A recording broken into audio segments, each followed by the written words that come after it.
Hello साथियों, नमस्कार। कैसे हैं आप सभी? आशा करता हूं जहां भी होंगे स्वस्थ होंगे, व्यस्त होंगे, मस्त होंगे और इंटरव्यू की तैयारी कर रहे होंगे। साथियों, आप सभी जितने भी लोग हैं तन मन से लगे रहिए। मेरा सहयोग, मेरा समर्थन जितना भी मैं कर सकता हूं आप सभी के लिए कर रहा हूं। आप सभी हमारा भी सहयोग करें। जितने भी लोग देखें, आपसे निवेदन है कि कृपया करके लाइक जरूर कर दिया करें, क्योंकि बगल में लाइक वाला बटन रहता है, उसको दबाएंगे तो लगता है कि हाँ, मुझे एप्रिसिएशन मिल रहा है। और हताश निराश नहीं होना है। यदि आप जो है मन से तैयारी करेंगे तो सिलेक्शन कहीं पर भी संभव है ना। तो उसके लिए आप ये ना सोचिए कि मेरा इतना नंबर है, कैसे हो पाएगा। तो आप पहले प्रयास तो करिए ना। कर्म ही धर्म है। पहले आप कर्म करिए, चीज़ें हो सकता है। मान लो तो हार, ठान लो तो जीत। तो आप सभी पहले जो है मानिए कि हाँ, मैं जीत रहा हूँ, मेरा सिलेक्शन हो रहा है। तो ये सारी चीज़ें आपको करनी है। आबकारी विभाग आपका स्वागत कर रहा है। ठीक है मेरे भाई। देखिए, आज हम हल्का सा पढ़ने का प्रयास करते हैं। मादक वस्तुओं से संबंधित सरकारी महकमा मध्य विभाग आबकारी शासन की ओर से शराब, अफीम, अब ये उसके लिए है। वो ये वीडियो उसके लिए नहीं होता। कुछ लोग मैंने बताया ये आबकारी विभाग क्या क्या करता है, तो वो सारी चीज़ें अफीम आदि मादक द्रव्यों के उत्पादन और बिक्री पर लगाया जाने वाला कर या उत्पादन शुल्क एक्साइज ड्यूटी कहलाता है। जैसे अब यहाँ से प्रश्न क्या बनता है, यहाँ से प्रश्न बनता है मेरे भाई, यहाँ से प्रश्न क्या बनता है, यहाँ से प्रश्न ये बनता है कि ये एक्साइज ड्यूटी क्या है ना।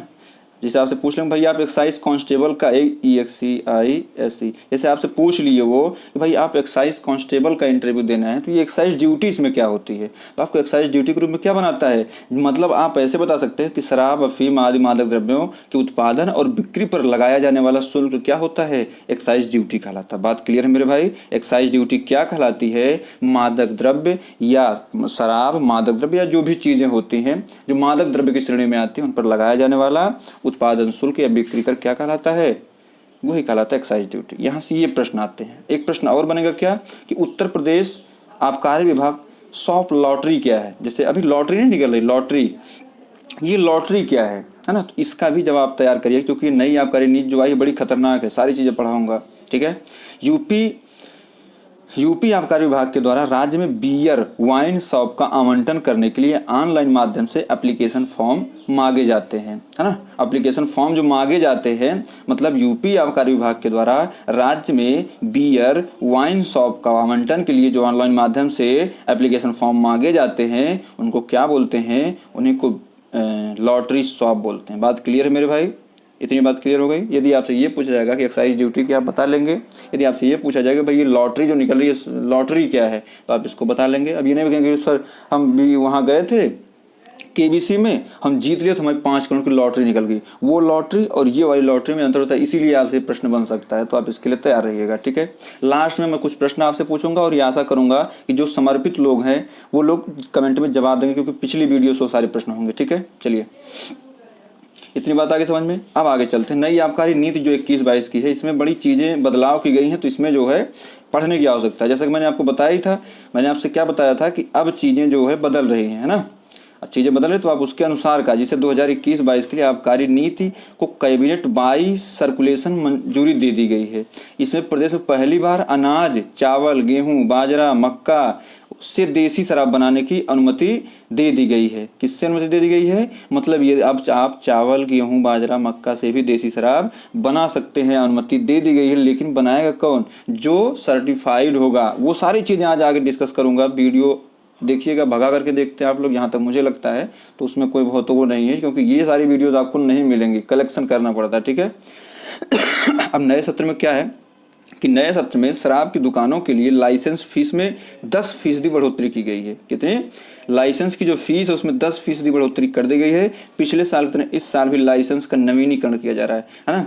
आप लोग देखते होंगे कि नवीनीकरण हो रहा है। जैसे अब हर साल पहले वो निकलता था, लॉटरी वाला निकलता था, लेकिन नहीं, अब कुछ का नवीनीकरण कर दिया जाता है और कुछ जो बचते हैं उनको जो है फिर से करें। कोरोना काल में हुई नुकसान की भरपाई के लिए दुकानों के नवीनीकरण में रिवायत भी दे दी गई। दुकानों के नवीनीकरण के बाद जो दुकानें बचेंगी उनका आवंटन किसके माध्यम से होगा, लॉटरी के माध्यम से होगा। आपसे भी यहाँ क्या प्रश्न बन सकता है, आपसे यहाँ प्रश्न बन सकता है मेरे भाई, ये लॉटरी के माध्यम, जिसे आपने बताया कि लॉटरी, तो हमने क्या बताया, लॉटरी मतलब जो भी ऑनलाइन आवेदन मंगाए जाते हैं दुकानों के लिए, तो वो सारे, तो उसमें जो है लॉटरी होती है। अब लॉटरी के माध्यम से यही किया जाता है, तो आप इसको तैयार कर लीजिएगा, ठीक है। अब देखिए, क्योंकि अब अभी हमने पढ़ा किस पे, अभी हम ऊपर पढ़े हैं ना, यहाँ पे हमने क्या पढ़ा कि अब उत्तर पहली बार अनाज, चावल, अनाज से जो है अब जो है शराब बनेगी। तो इसके लिए क्या, ग्रेन बेस्ड उत्पादित लीकर कानपुर के कहाँ, रनिया में स्थापित हो रही डिस्टिलरी समूचे भारतवर्ष की सबसे लार्जेस्ट ग्रेन बेस्ड डिस्टिलरी बनने जा रही है। ये आपको याद करना है। उसका नाम क्या है, उसका नाम भी याद कर लीजिएगा आप लोग। आरती डिस्टिलरी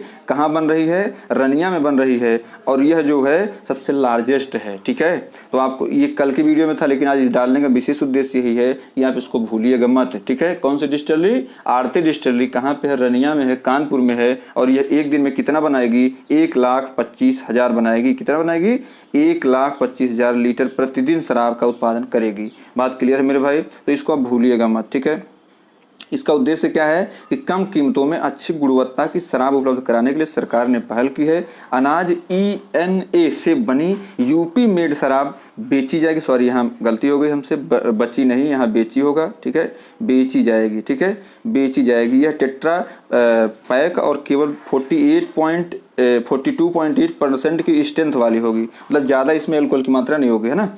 ये दुकानों पर 85 रुपये में उपलब्ध होगी। जैसे अभी क्या है, आपसे यहाँ से क्या प्रश्न बन सकता है, अब यहाँ से क्या प्रश्न बनेगा मेरे भाई, ये जो अभी ENA डिस्टिलरी जो खुल रही है, अनाज से जो शराब बनाने का कार्य होगा, इसका रेट सरकार ने निर्धारित किया, कितना किया है, तो ये 50 रुपये, क्योंकि आप सरकारी सिपाही का इंटरव्यू देने जा रहे हैं, तो ये सारी चीज़ें नॉर्मली पूछी जा सकती हैं। ठीक है, और इसकी आपूर्ति श्रृंखला इसमें लागू किया जाएगा, जिसके जरिए खुदरा दुकानों की शराब बिक्री POS मशीनों के जरिए होगी। मतलब आप जो नहीं पहले मिलावटी तक वो काम आप नहीं कर पाएंगे। नई आबकारी नीति में के तहत व्यवसाय को आसान बनाने और बढ़ावा देने के लिए ब्रांड पंजीकरण, लेबल, अनुमोदन, बार और माइक्रो शराब की भट्टी के लाइसेंस अब हर साल मंजूर नहीं कराना होगा, बल्कि 3 साल में एक बार नवीनीकृत कराना होगा। यहाँ से प्रश्न बन सकती है, बताइए जो आपको लाइसेंस दिया जाता है, अब लाइसेंस की आपको हिंदी समझनी है, कमेंट करिएगा लाइसेंस की हिंदी क्या होती है। ठीक है, लाइसेंस की हिंदी क्या होती है आप कमेंट करिएगा। जो लोग जाते हैं शराब की दुकान पे, दूसरे अनुज्ञापी है ना, तो अनुज्ञा होता है, लेकिन कमेंट करिएगा आप सभी लोग। तो जो लोग कमेंट करेंगे अच्छा लगेगा। नहीं आपका नीति के तहत जब घर में शराब 6 लीटर, वही हमने बताया था आपको 6 लीटर रख सकते हैं, लेकिन अब उसमें भी क्या है, लाइसेंस लेना पड़ेगा। लेने के लिए मान लीजिए 6 लीटर से ज़्यादा आपको रखना है, तो क्या अधिकृत होंगे जो बीते 5 साल से इनकम टैक्स भर रहे हैं। ये नहीं कि आप 1 रुपया दे नहीं रहे सरकार को और ऊपर से शराब अपने घर में बैठे लेके हैं। तो जो लोग इनकम टैक्स पे कर रहे हैं वो लोग आवेदन करेंगे, और उनका एक्सेप्ट करके उसको देना, लेकिन उसको प्रमाण पत्र देना जरूरी होगा। क्या क्या देना होगा, उस इनकम टैक्स जो भरते हैं आप वो देना होगा, अपना आधार कार्ड, पैन कार्ड भी जमा करना होगा। घर में शराब रखने के लिए, लाइसेंस लेने के लिए आवेदन शपथ पत्र देना अनिवार्य है। इसमें अभी एक चीज़ आएगी, 21 वर्ष। क्या आएगी, आपको क्या करना होगा, यदि आपको लाइसेंस दिया जाएगा तो आपको 21 वर्ष से कम उम्र के लोगों का वहाँ प्रवेश वर्जित रहेगा। बात क्लियर है मेरे भाई। तो ये शपथ पत्र में इतना लिखना होगा। ठीक है, अब यहाँ अभी चीज़ें और आएंगी। जैसे उत्तर प्रदेश सरकार ने नई आबकारी नीति को मंजूरी दी। 21-22 से राजकीय कोष को 6,000 करोड़ रुपए के अतिरिक्त आय होने की उम्मीद है। अभी ये टारगेट है ना, ये क्या हो सकता है, आपसे प्रश्न पूछा जाएगा कि राजकीय कोष कितने बढ़ने की संभावना नई आबकारी नीति के तहत, तो आप इसको बताइएगा मेरे भाई। ठीक है, 6,000 करोड़ बढ़ने की संभावना, अभी मैं बताऊंगा कितना प्राप्त कर लेंगे। मतलब यदि आप लाइसेंस बनवा रहे हैं 12,000 में आपको लाइसेंस मिलेगा, 51,000 रुपये आप जो सिक्योरिटी रूप में जमा करना पड़ेगा, इतना चीज़ें होंगी। मतलब आपको ये करना है कि पूरा जो टारगेट है वो 34,000 करोड़ का है। कितने का है, 34,000 करोड़ का है ना, 34,000 करोड़ का है। तो आप सभी इसको तैयार कर लीजिएगा। यहाँ से शायद एक प्रश्न ये आए लॉटरी क्या होती है, ये सारी प्रश्न यहाँ से आएंगे, और इसके लिए आप अभी से तैयार रहेंगे तो ये बढ़िया रहेगा। बात क्लियर है मेरे भाई। आज की वीडियो आपको अच्छी लगी होगी। धन्यवाद, नमस्कार, जय हिंद, जय भारत।